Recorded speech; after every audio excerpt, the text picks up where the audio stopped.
যুক্তরাষ্ট্রের president Donald Trump ইরানকে একটি পুরো সভ্যতা ধ্বংস করার হুমকি দেওয়ার পর দেশটির রাজনীতিতে আরও নতুন উত্তেজনা তৈরি হয়েছে।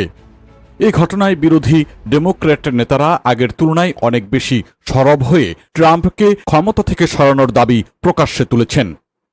ডেমোক্র্যাট দলের বহু নেতা বলেছেন ট্রাম্প আর হোয়াইট হাউসে থাকার যোগ্য নন।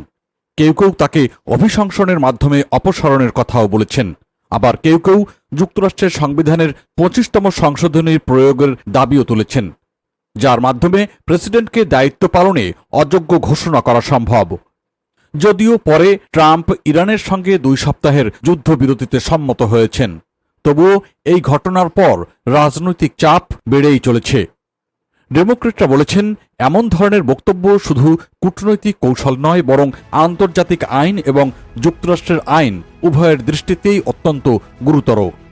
ডেমোক্র্যাট কংগ্রেস সদস্য সারা জ্যাকব বলেছেন প্রেসিডেন্টের এমন বক্তব্যকে কোনোভাবেই স্বাভাবিকভাবে মেনে নেওয়া যায় না। তার মতে গণহত্যার হুমকি দেওয়া আন্তর্জাতিক আইন লঙ্ঘনের শামিল এবং এর জবাবদিহি হওয়া জরুরি। তবে ডেমোক্র্যাট নেতৃত্বের একটি অংশ এখনও সরাসরি অভিশংসনের পথে হাঁটতে সতর্ক, কারণ কংগ্রেসের নিয়ন্ত্রণ এখন রিপাবলিকানদের হাতে।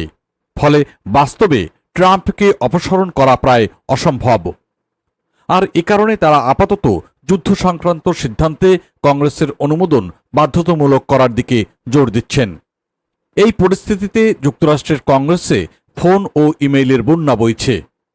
অনেক সাধারণ নাগরিক ট্রাম্পের বক্তব্যে উদ্বেগ প্রকাশ করে তাদের প্রতিনিধিদের কাছে অভিযোগ জানিয়েছেন। কিছু কংগ্রেস অফিস জানিয়েছে স্বল্প সময়ের মধ্যেই তারা রেকর্ড সংখ্যক কল পেয়েছে।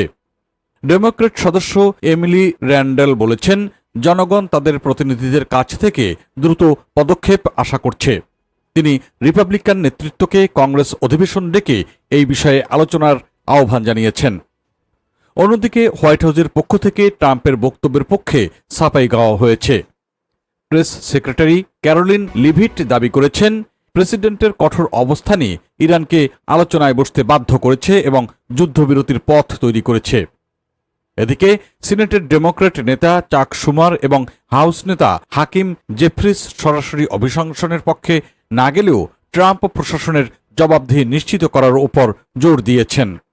বিশ্লেষকদের মতে এই ঘটনা যুক্তরাষ্ট্রের অভ্যন্তরীণ রাজনীতিকে আরও বিভক্ত করে তুলেছে এবং একই সঙ্গে মধ্যপ্রাচ্যের চলমান সংকটকে ঘিরে আন্তর্জাতিক চাপও বাড়িয়ে দিচ্ছে। ফলে যুদ্ধবিরতি কতটা টিকবে তা নিয়েও দেখা দিয়েছে পুরোপুরি অনিশ্চয়তা।